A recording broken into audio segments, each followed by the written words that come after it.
매일 아침 책 읽기로 하루를 시작하는 행복 습관, 미라클 독서입니다.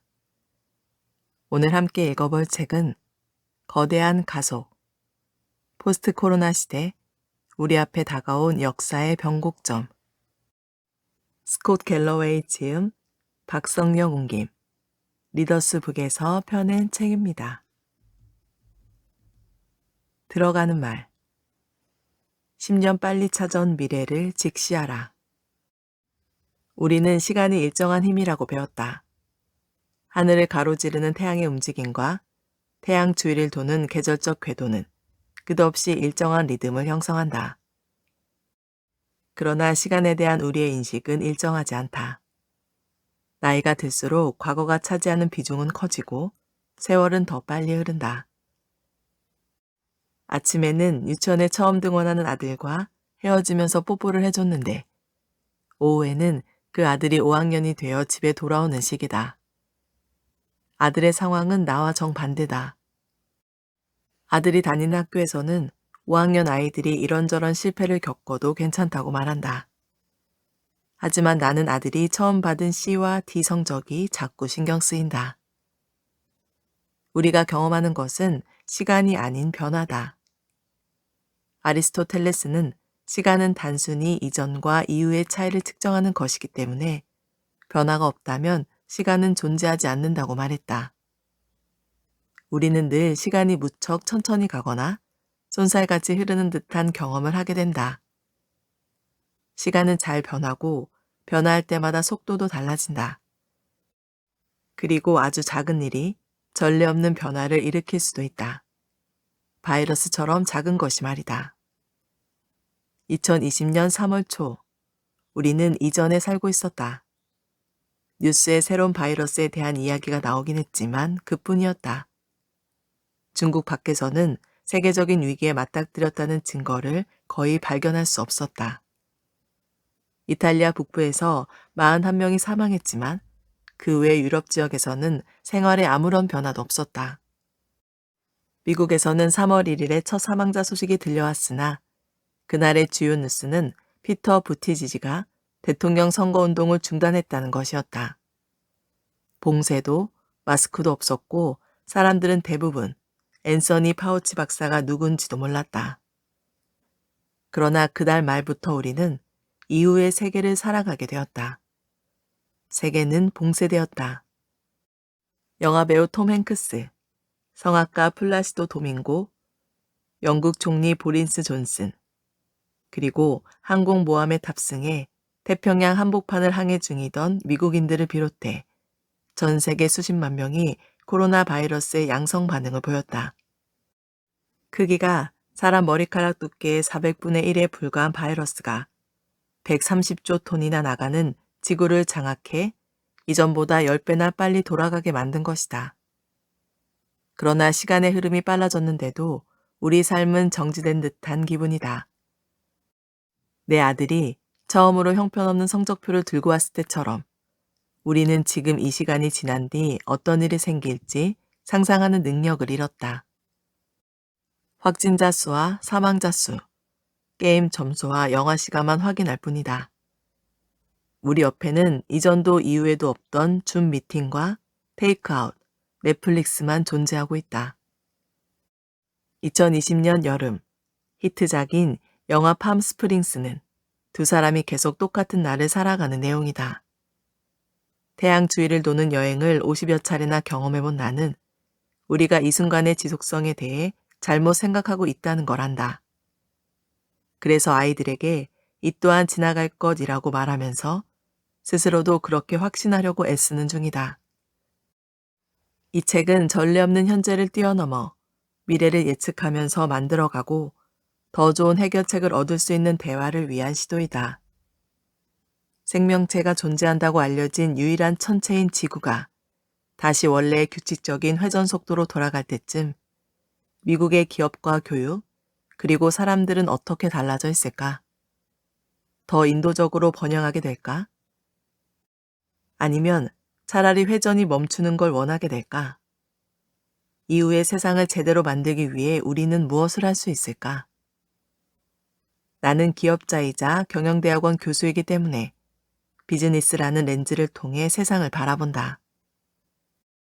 팬데믹으로 기업 환경은 어떻게 재편될 것인가? 이는 이 책이 다루는 주제 중 하나이다. 내 첫 저서인 플랫폼 제국의 미래를 팬데믹 시대에 맞춰 업데이트한 이 책에서 아마존과 애플, 페이스북, 구글을 다시 살펴볼 것이다. 또 이들 네 기업이 지배하는 분야 외에서 발생한 시장의 교란과 번창할 준비가 되어 있는 회사들도 살펴볼 생각이다. 비즈니스라는 것은 진공 상태에서는 운영될 수 없다. 그 때문에 나는 사업에 대해 말할 때 광범위한 사회적 스토리와 연결하곤 한다. 또 현재 고등교육이 변혁적 혁신의 정점에 와 있다고 생각하기 때문에 이 책의 한 장 전체를 고등교육에 할애했다. 아울러 팬데믹이 문화와 정치의 폭넓은 흐름을 밝히고 가속화한 방법, 자본주의의 이름으로 진행된 한 세대의 변화가 정작 자본주의 체제를 훼손시켰다고 믿는 이유, 그리고 이와 관련해 우리가 할 수 있는 일에 대해서도 썼다. 내가 제시하는 사례와 분석이 미국 내에서의 경험에 뿌리를 둔 것이긴 하지만 현재의 위기는 세계적인 것이므로 이런 통찰이 다른 나라 독자들에게도 도움이 되기를 바란다. 우선 두 가지 주제부터 이야기하고자 한다. 첫째, 팬데믹이 가장 지속적으로 끼칠 영향은 현상 촉진제로서의 역할일 것이다. 팬데믹은 몇 가지 변화를 일으키고 일부 트렌드의 방향을 바꾸기도 했지만 가장 주된 영향은 사회에 이미 존재하는 역학관계를 가속화한다는 것이다. 둘째, 어떤 위기에도 기회는 있으며 위기가 크고 파괴적일수록 기회 또한 더욱 커진다. 그러나 두 번째 사항에 대한 낙관론은 첫 번째 문제 때문에 약화된다. 팬데믹 때문에 빨라지는 추세는 대부분 우리 삶에 부정적인 영향을 미치는 것들이라서 코로나 이후의 세계에서 우리가 회복하고 번영하는 능력이 약화될 수 있다. 거대한 가속이 나타나는 시대. 몇십 년 동안 아무 일도 없다가 몇 주 사이에 수십 년 동안 일어날 법한 사건이 벌어질 수도 있다. 이 말은 레닌이 했다고 알려져 있지만 실은 스코틀랜드 하원 의원인 조지 갤러웨이가 한 말이다. 이 말은 지금 우리 삶의 모든 부분에서 현실이 되고 있다.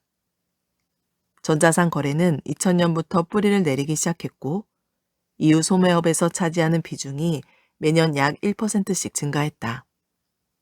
2020년 초에는 소매 거래의 약 16%가 디지털 채널을 통해 이루어졌다. 그런데 코로나 바이러스가 미국에 상륙한 지 8주 만에 27%로 급증하더니 계속 그 상태를 유지하고 있다.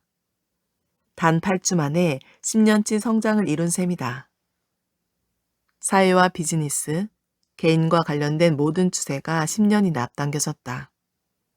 설령 당신의 회사가 아직 그 지점에 도달하지 못했더라도 소비자 행동과 시장은 이미 추세선의 2030년 지점에 도달해 있다. 긍정적인 추세와 부정적인 추세 모두 말이다. 재무 실적이 좋지 않은 회사는 이제 버틸 수 없을 것이다. 필수 소매업체가 판매하는 상품이 그 어느 때보다 중요해졌다. 이제 필수 소비재가 아니라면 소비자의 판단에 맡겨야 한다. 기업들은 지난 수십 년간의 화상회의 장비에 수백만 달러를 투자하면서 사람들 사이의 거리를 좁히려고 애써왔다. 대학들도 1990년대 초반에 외부 세계와 보조를 맞추기 위해 블랙보드를 비롯한 도구를 마지못해 도입했다. 통신사들은 온라인으로 진행하는 가족 모임, 전국 곳곳에 흩어져 있는 환자들을 진찰하는 의사, 고향을 떠나지 않고도 세계 곳곳의 훌륭한 교사들에게 배우는 학생들의 모습을 담은 광고를 수없이 내보냈다. 하지만 수십 년 동안 별다른 일은 벌어지지 않았다. 수백만 달러를 투자한 화상회의 시스템은 제대로 작동하지 않았고 교수진은 드라이 이레이즈나 파워포인트보다 복잡한 기술에 저항했다. 페이스타임과 스카이프는 개인 간 커뮤니케이션에 영향을 미쳤지만 해당 업계를 장악할 만큼 인기가 높지는 않았다. 그런데 단 몇 주 만에 우리 삶이 온라인으로 옮겨가면서 업무도 대부분 원격으로 처리하게 되었다. 사람들은 모든 업무 회의를 온라인으로 진행했고, 교사들은 온라인 교육자가 되었으며, 친목 모임도 화면을 통해 이루어졌다. 시장에서는 투자자들이 다음 주 혹은 몇 년 뒤가 아니라 2030년에 기업들이 차지할 위치를 추정해서 혁신 기업의 가치를 보정했다. 애플의 가치가 1조 달러가 되기까지 42년이 걸렸는데 1조 달러에서 2조 달러로 늘어나는 데는 고작 20주가 걸렸다. 같은 기간 테슬라는 세계에서 가장 가치 높은 자동차 회사가 되었을 뿐 아니라 몸값이 토요타, 폭스바겐, 다임러, 혼다를 합친 것보다 높아졌다. 대도시의 시장과 도시계획 관련 공무원들은 수십 년 전부터 자전거 도로와 보행자 접근로를 늘리고 자동차 수를 줄여야 한다고 주장해왔다. 하지만 차량과 대기오염, 사고가 거리와 하늘을 혼탁하게 물들였다. 그런데 몇 주 만에 자전거를 타는 이들이 도로를 점령했고 야외 테이블이 늘어났으며 하늘은 맑게 개었다. 반면 부정적 경향 역시 가속되었을 수도 있다. 경제학자들은 수십 년 동안 경제적 이동성은 감소하는 데 반해 경제적 불평등은 심화되고 있다고 경고해왔다. 이렇게 근본적으로 부정적인 추세를 보이는 경제 상황은 디스토피아로 변질되어 왔다. 미국의 40%는 위급한 상황이 닥쳤을 때 바로 쓸 수 있는 현금 400달러를 구하는 것도 힘들어한다. 그러나 11년 동안 계속 경제가 성장하는 전례 없는 상황이 벌어지자 사람들은 이런 흐름이 앞으로도 계속 이어질 것이라고 생각했다. 그러다가 코로나 바이러스 때문에 불황이 닥치자 첫 3개월 동안 미국에서는 대공황 당시 2년간 줄어든 일자리보다 더 많은 일자리가 사라졌다. 미국 가정 중 절반은 팬데믹으로 가족 구성원 최소 1명이 일자리를 잃거나 급여가 줄어드는 것을 경험했다. 특히 연소득 4만 달러 미만인 가구가 가장 큰 타격을 입었는데 4월 초까지 거의 40%가 직장에서 해고 혹은 일시 해고된 반면 소득이 10만 달러 이상인 가구에서는 그런 일을 겪은 경우가 13%에 그쳤다. 좋은 쪽이든 나쁜 쪽이든 세상은 전보다 빠르게 돌아가고 있다. 위기 속에 새로운 기회가 있을까? 위기 속에 기회가 있다는 말이 다소 진부한 표현이 된 데는 이유가 있다. 존 F. 케네디는 이 말을 선거 연설의 기본 토대로 삼았고 엘 고어도 노벨상 수락 연설에서 위기를 기회로 삼아야 한다고 말했다. 위기를 나타내는 중국어는 두 개의 문자로 이루어져 있는데 하나는 위험을, 또 다른 하나는 기회를 나타낸다. 그렇다면 코로나 이후에는 어떤 기회가 우리를 기다리고 있을까? 팬데믹은 그 먹구름의 크기에 맞먹는 밝은 희망을 품고 있다. 미국에서는 하룻밤 사이에 저축률이 높아지고 배기가스가 줄었다. 미국 소비자가 가장 많이 접하는 규모가 가장 크고 중요한 세 개 분야, 의료, 교육, 식료품은 전례 없는 혼란 속에서도 발전하고 있을 것이다.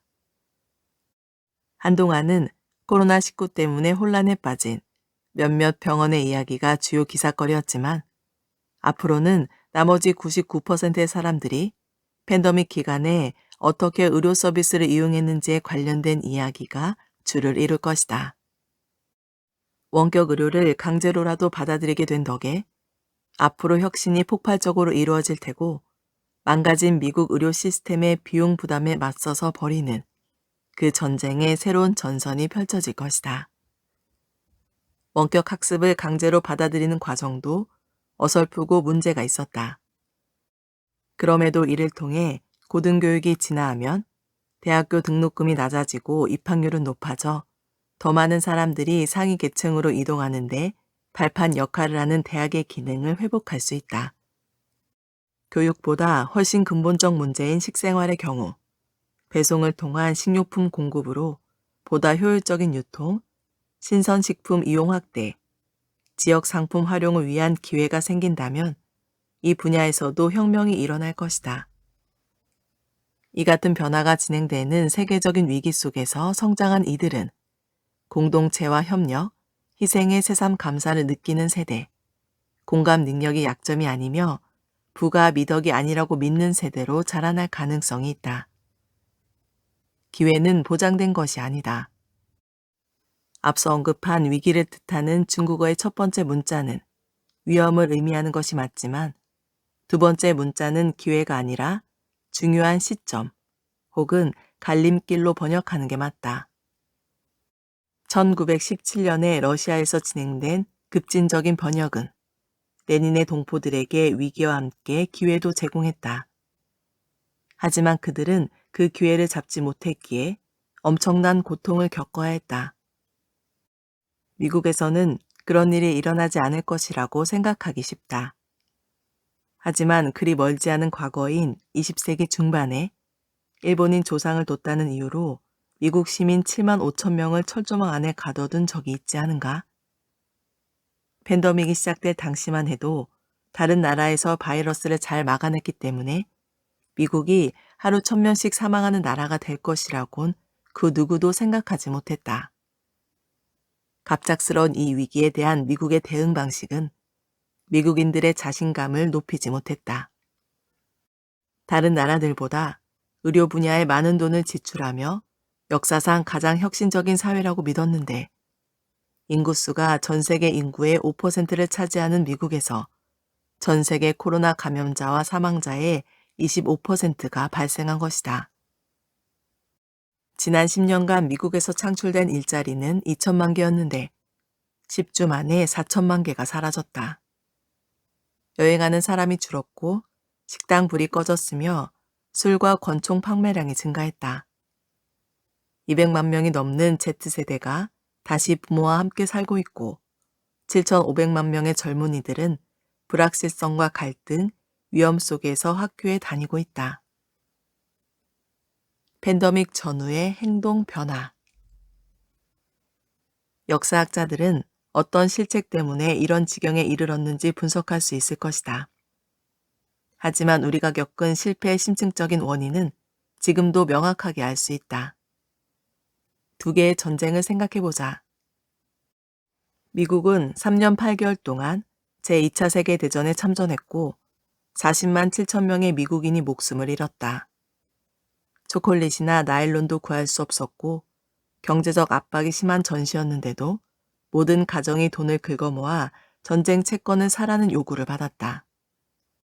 제조업체들은 폭격기와 탱크를 만들기 위해 공장을 개조했고 전쟁에 필요한 연료와 고무를 절약하기 위해 전국의 모든 자동차는 시속 56km의 승리 속도 제한을 지켜야 했다.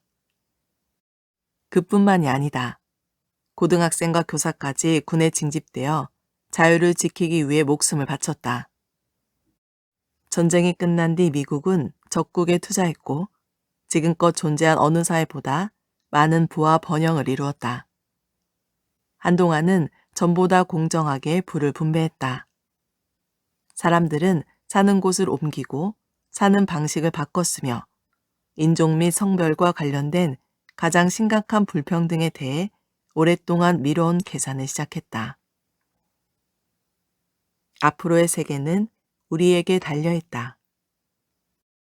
미군은 아프가니스탄에서 19년간 전투를 벌이면서 2,312명의 병사를 잃었다. 이 분쟁은 전 세계 절반에 걸친 폭력으로 비화되어 글자 그대로 수십만 명의 민간인 사망자가 발생했다. 그 기간 우리 군대를 지지한다라고 쓰인 범퍼 스티커를 붙인 연비가 1갤런당 14마일인 SUV를 수없이 볼 수 있었다. 상점이나 휴대폰을 이용해 초콜릿 혹은 원하는 물건을 구하는 데는 아무 어려움이 없었다. 돈을 많이 벌수록 적용받는 세율은 낮아졌고 아무도 전쟁 채권을 사거나 징병에 응하라고 강요하지 않았다. 대신 노동계급 청년으로 구성된 모병군에게 전쟁을 맡기고 적자를 6조 5천억 늘려 미래 세대가 전쟁 자금을 대도록 했다. 과거에는 애국심이 곧 희생으로 이어졌지만 오늘날에는 흥분제 역할을 할 뿐이다. 팬데믹 기간의 지도자들은 이를 행동으로 보여주었다. 수백만 명이 죽는 건 그저 조금 안타까운 일이지만 주가 하락은 크나큰 비극이다. 기본적인 태도가 이렇다 보니 사람들이 겪는 고통도 정도가 다를 수밖에 없다. 저소득층과 유색인종은 고소득층에 비해 코로나19에 감염될 가능성이 높고 다른 심각한 질병에 걸릴 위험도 2배나 된다. 부유층의 경우 가족과 보내는 시간, 넷플릭스 시청 시간, 저축액, 주식 포트폴리오 가치가 모두 상승했고 통근 시간과 비용은 이전보다 줄었다. 이 세계가 헝거게임 같은 미래로 향할지 아니면 더 밝은 쪽으로 향할지는 우리가 코로나 이후 어떤 세상을 택하느냐에 달려있다. 오늘 미라클 독서는 여기까지 읽도록 하겠습니다. 오늘도 감사합니다.